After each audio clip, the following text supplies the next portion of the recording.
Coach Karen back with you.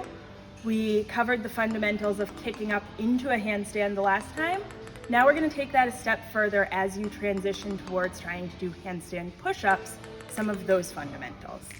So a lot of the handstand push-up people don't realize is positioning and engagement of our body. So just as a quick refresher, with our handstand drill, we talked about a really engaged position up top, where we're keeping that good tight body. We want to keep this tight body all the way through our handstand push-up.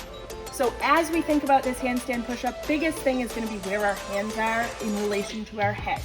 So at the bottom of this movement, I don't want you to think about having your head directly in between those hands. I want to think about how we can create a tripod here so that in the bottom of this position, I can see my hands all the time in this position so that I'm nice and tight. Notice that I still have a good vertical, tight body position.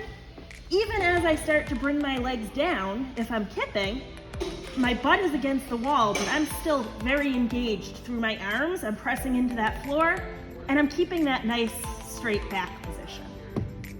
I've talked about the hand position. You can certainly practice that position on the floor.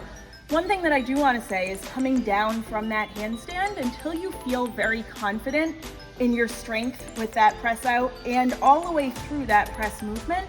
Be very careful with this because it could put a lot of strain on your neck.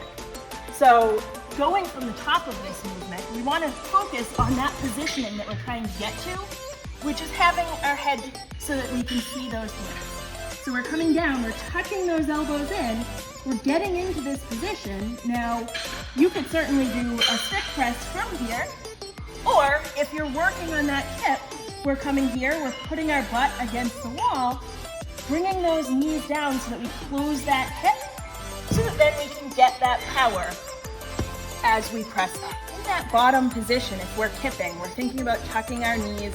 We're getting into a nice, concise position here so that our hips are closed. Then we want to think about everything going towards the ceiling. So one fault that I see a lot is people kick themselves off of the wall. They push their butt into the wall, they fall off. What we want to see instead is we're in this bottom position, we bring those legs down. Now it's almost an upside down thruster, where we're pressing everything up to the sky.